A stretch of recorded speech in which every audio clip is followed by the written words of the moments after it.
Fala galera, eu tô bem, mas fala daqui mais vídeo que eu tô game.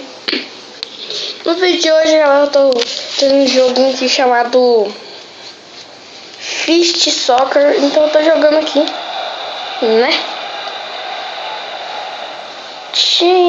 Como é que fala?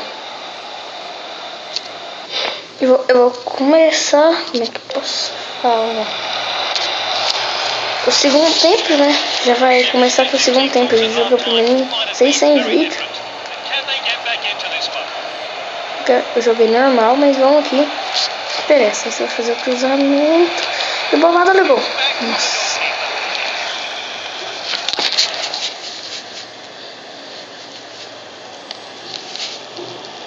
Cabeça. Aí. Olha o toque perfeito pro jogador dar um cruzamento, ó. Olha o toque perfeito, cruzou e gol.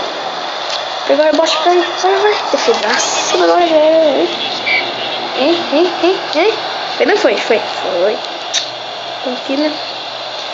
Fazer um cruzamento, bateu de cabeça. Sobe pro outro lado, o outro lado toca pro outro lado. O Gomes, né? E o Gomes toca pro Akubac, não. Toca pro outro ali, toca pro Bartolomeu, Diba 1, Diba 4, Diba 7, é pênalti. Pênalti. É pênalti? Pênalti ou falta? Falta, né? Não, peraí, quero ver replay. Tem replay, não? Foi por pênalti. Não tem jeito. Esses caras roubam demais. E pênalti que nem você pode falar do jeito que faz pênalti. Penalidade máxima, pênalti. Entendeu?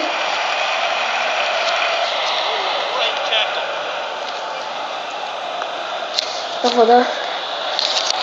Ai, que toque chaveira. Putz. Pra quem tá achando que é Dream Leg Soccer, não é, tá? Dream Leg Soccer, esse jogo aqui é mais melhor que ele. Pra quem quiser baixar, é Fist Soccer, tá o nome? Fist Soccer é o nome do joguinho. Você vai no Google Play Store, né? Escreve lá que vai aparecer. O primeiro que aparecer lá, vocês baixam, tá?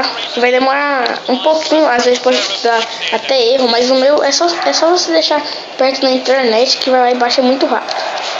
Mas se você deixar longe, ficar mexendo no seu celular, tablet, aí vai dar erro e você vai ter que começar a baixar tudo de novo. Testou 3 vezes comigo isso, aí deixa perto da minha internet e melhorou, né? Então vamos aqui, eu só vou jogar o primeiro tempo mesmo. Só pra dar uma estreia, se vocês quiserem que eu trago esse tipo de série de futebol, fale aí nos comentários, tá? E curte também os vídeos, né? E saber se vocês estão gostando das séries. Vai sair uma série nova de Minecraft ainda hoje, tá? De tarde, vai ter um vídeo às 3 horas da tarde, uma nova série aí de Minecraft 0.11.0 Build 10, né? Com shaders, né? Vai ficar bom. Já acabamos o primeiro tempo aqui, então já vou finalizar o vídeo por aqui, né? Só vou ver resultados aqui. Eu tô em 12º. Então já finalizar o vídeo por aqui, então falando.